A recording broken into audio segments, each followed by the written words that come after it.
Let's get started. It was my first night in my new home after the wedding, and I felt a mix of excitement, nervousness, and curiosity. The room was beautifully decorated with warm lights, delicate flowers, and a calming fragrance of roses that filled the air. Everything looked perfect, but my heart wouldn't stop racing. I was sitting on the edge of the bed, staring at the decorations, wondering what the night would bring. I heard the door slowly creak open, and my husband, John, stepped inside. He looked at me and gave a small, nervous smile. For a moment, neither of us said anything. It was like we were both waiting for the other to speak first. Finally, John broke the silence. "Hi, are you okay?" he asked gently.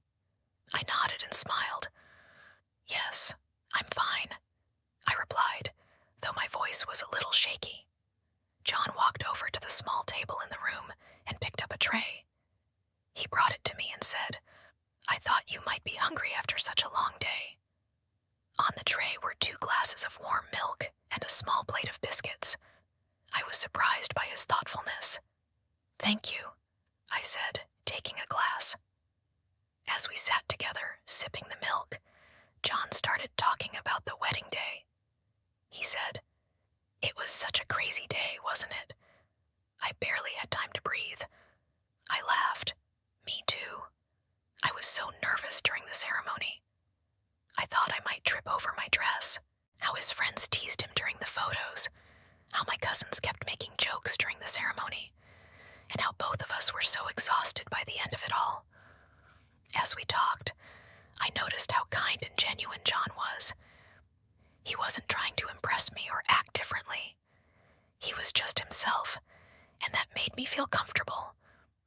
After a while, John said, "I want to show you something." He got up and opened a small box he had brought into the room.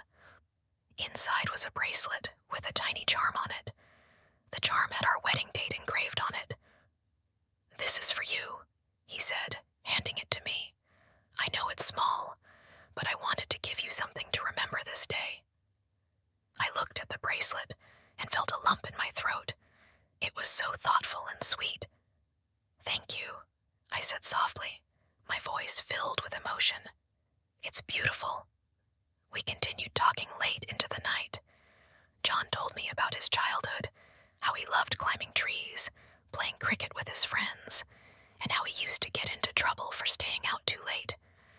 He shared his dreams of building a happy life, traveling, and achieving his goals. I told him about my life too, how I used to bake cakes with my mother, the books I loved to read, and how nervous I had been about getting married. John listened to every word with genuine interest, asking questions and laughing at the funny parts. At one point he said, "I know this is all new for you. It's new for me too. But I promise to always support you, respect you, and be there for you. This is the beginning of our journey together, and I want it to be the best it can be." Those words touched my heart. I realized that this wasn't just the start of our marriage. It was the start of a partnership, a friendship, and a lifetime of moments like this. The hours passed, and soon it was midnight. Neither of us had noticed how late it had gotten. John said, "You must be tired. Let's get some rest. Tomorrow is a new day, and we have so much to look forward to." As I lay in bed that night, I felt a sense of peace and happiness. My first night wasn't about grand gestures or fancy celebrations. It was about kindness, connection, and understanding. It was about 2 people taking the first steps toward a life together, one conversation at a time. Looking back, I realized that night was perfect in its own way. It wasn't like a movie or a fairy tale, but it was real, heartfelt, and full of promise. It taught me that love grows in the little things, the shared laughs, the thoughtful gestures, and the honest words. And as I closed my eyes, I knew that this was just the beginning of something truly special. Thank you for watching this heartwarming story about my first night.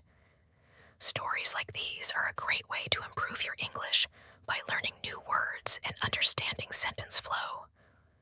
If you enjoyed this, don't forget to like, share, and subscribe for more simple and interesting stories to help you learn English.